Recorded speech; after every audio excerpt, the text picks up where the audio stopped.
My ex-husband gave me the house and took all the debt after cheating on me during his cancer recovery, but now his cancer is back and everyone thinks I should take care of him again in my house. For most of our marriage my husband, 39M, and I, 37F, had a very happy relationship. We had good jobs, decent money, 2 kids and loved each other. Then he got diagnosed with a rare form of cancer and we went through years of painful treatments and recovery together. We moved to a small house to be close to the research center where he underwent treatment. His parents paid half of the down payment on the house, the other half was from our savings and investments. In the divorce he gave me the house and took all of his medical debt. We have been divorced a year, but now his cancer has come back and he needs treatment again at the same research hospital. He wants to stay in what is now my house while undergoing treatment and his parents expect me to house him and look after him because he was generous in letting me have the house without taking his rightful share from the equity. When we were married and he was undergoing treatment, it was new stuff that was expensive and also very physically draining on him. We were lucky that both our jobs were supportive and flexible, but with his health issues, little kids and expenses, we had to downgrade our lifestyle a lot. That plus the physical changes in his body made him very depressed. Whenever he felt a bit better, he'd go stay in his hometown. It's a small town where most of his family and a lot of his childhood friends live. I was doing all the caretaking of him, while also dealing with insurance complications. I was also managing the kids, the entire household and my full-time job. We had help from friends and neighbors but it was very hard. I wasn't happy about him spending his healthy days away from us, but it was good for his mental health so I didn't feel like I could object. While he was staying there he had reconnected with his high school girlfriend. A couple years ago he admitted to me that he was sleeping with her and I filed for divorce. He had fully recovered from his cancer by then. There are other aspects around the cheating that left me very heartbroken and feeling betrayed. His giving me the house and taking all the debt was an apology of a sort. His parents feel that I owe him for getting the house and should let him stay there for the 2 to 3 months his treatment is at the facility. I do want him to be well, and I don't want my kids to lose a loving father. But I can't deal with having him around me, especially not if I end up being his nurse and caretaker again. I'm still very bitter about how our marriage ended. A lot of people close to me are telling me that I should support him for the sake of my kids. So would I be the jerk if I say I can't do that? OP adds some info in the comments. They announced their engagement the day the divorce was finalized. That still stings like crazy. I'm struggling with this so much. I don't think I hate him. A part of me still loves him as an old friend. I definitely wouldn't want my kids to suffer the devastation of losing their father. He loves them and is loved by them. When I look at it as an outside observer, I can understand what he was going through in falling in love with someone else. During the worst parts of his illness I was frequently cleaning up after him, his vomiting, his loss of bowel control. I pulled muscles and injured myself helping him move. He found that emasculating. So I can see how he'd find it appealing that someone still saw him as the old him when he was healthy and strong and I became the nurse figure. So I tell myself that and I don't hate him. But I went years without lovemaking because he was sick. The loss of libido was an expected temporary side effect of his medication. I accepted that and made do with being celibate. I feel guilty talking about how painful it was because I should be grateful he survived and that is so trivial given the situation. But I would self-pleasure in hiding, didn't even get a toy because I didn't want him feel bad or awful for not being able to do it. And all this time I was making do thinking he wasn't able to, he was sleeping with a whole other person. And that disloyalty still makes me cry. Relevant comment, even without the cheating and whatnot, caretaking is a full-time job and it's very taxing emotionally, mentally, and physically. You're not his wife anymore. You have no obligation to do this. OP, the last time I did it out of love, but I can just not do it now. It was very difficult. The big upside to me in getting divorced was not having to deal with that anymore.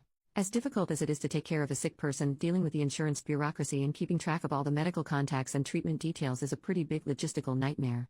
Commenter number 2, the chances of his parents being unaware that their son was sleeping with his high school girlfriend when he came home is 0. OP, oh they knew and supported him. They were always good to me so it wasn't like they wanted to break up my marriage, but they were in whatever makes him happy because he survived cancer. I think he received some side-eye for this from people who knew what we went through. And my ex-in-laws did damage control by making overly gushing social media posts about how the GF always looked out for him and made him laugh when they were kids, and did it again when he was going through a hard time. As if her comedy skills are what cured his cancer. I was just the background maid, nanny, and assistant character that can be ignored.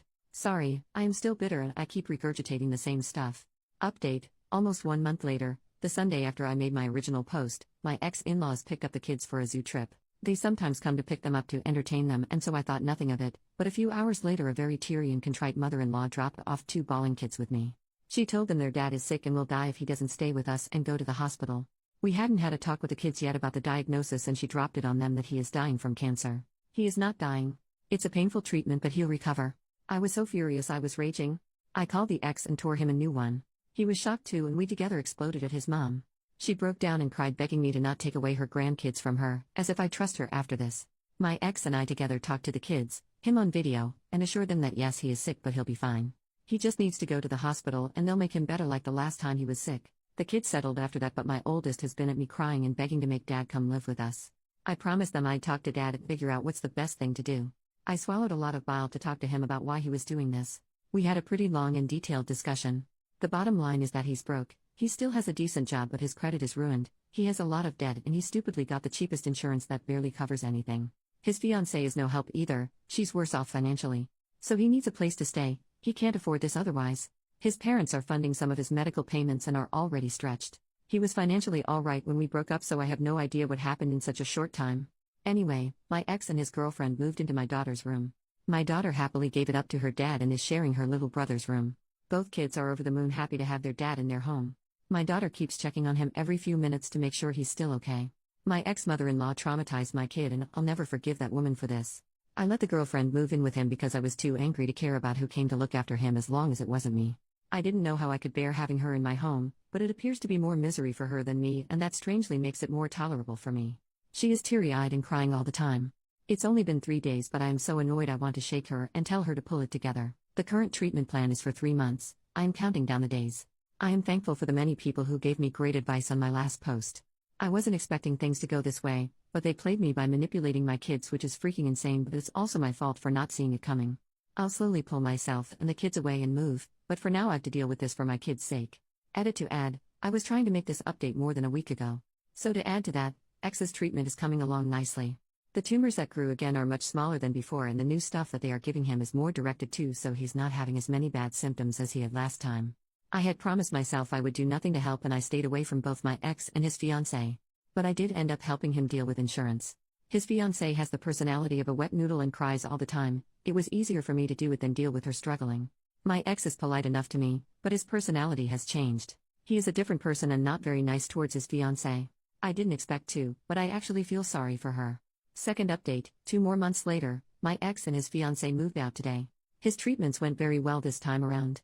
He had to deal with general weakness and nausea, but no vomiting and voiding like the previous time. It's amazing how much medicine improves and changes. He'll need monthly shots for a while, and I agreed to house him for a weekend next month, but after that he's on his own. The stay went well. We had no drama really. I kept myself busy in kids and I traveled a lot.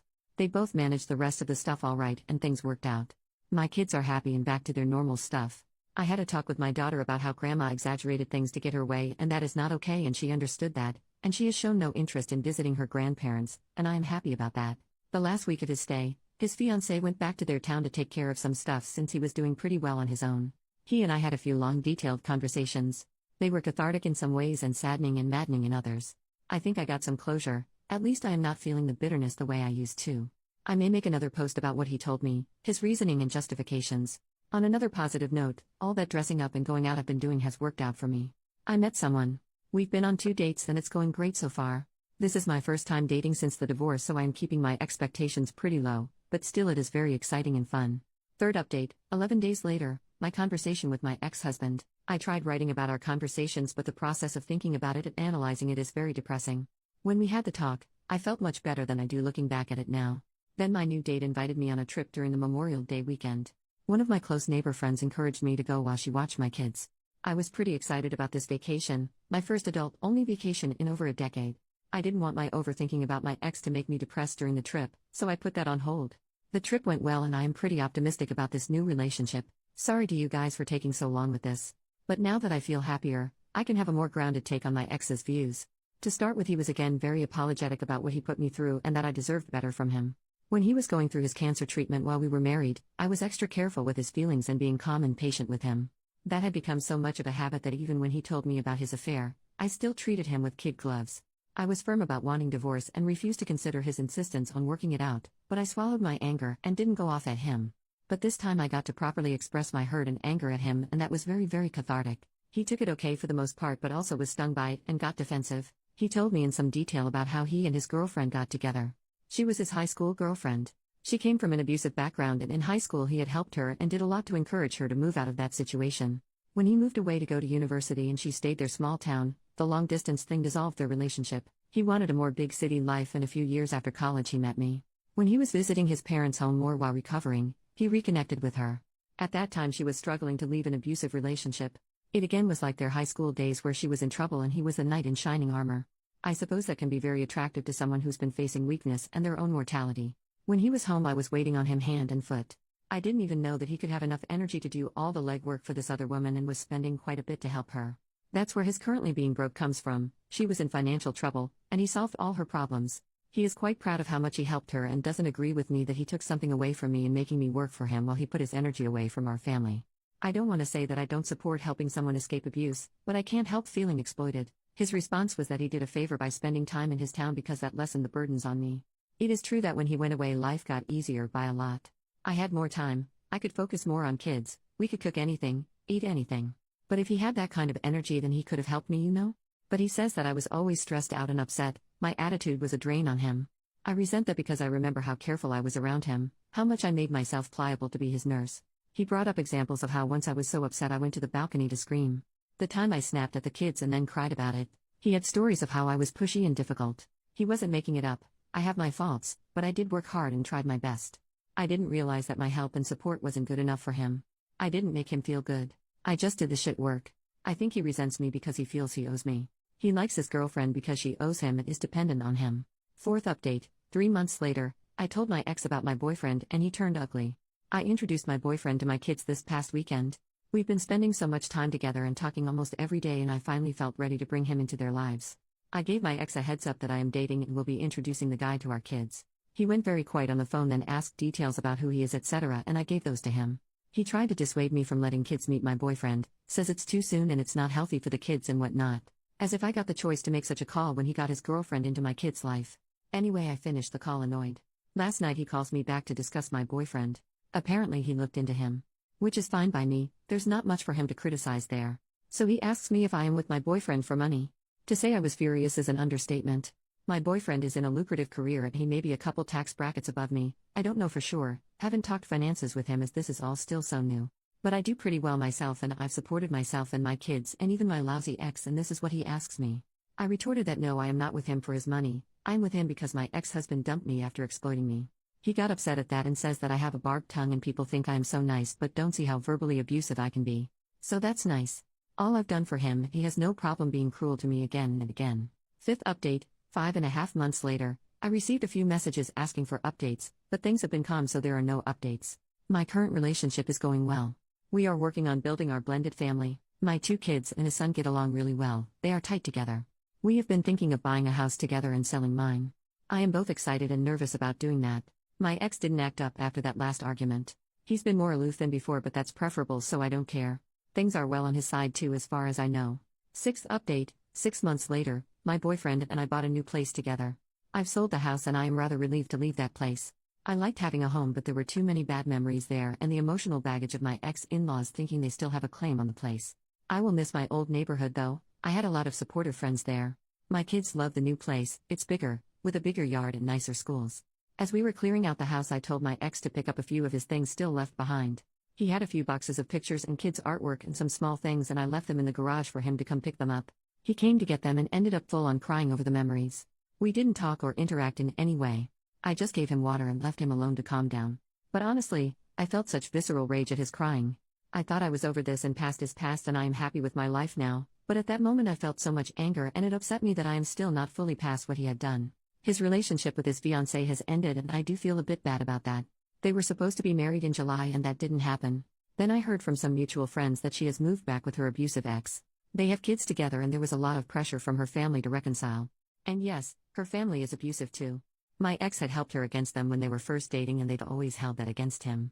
So she stayed with ex while he was digging her out of her financial crisis. Now that she's in the clear, she goes back to the guy who put her in that hole. In a way, my ex, and by extension me, helped some deadbeat out there make a lot of savings. In that part, I feel angry on ex's behalf. I mean, I hate him for my own reasons, but he did try to help his old friend and high school sweetheart and she screwed him over.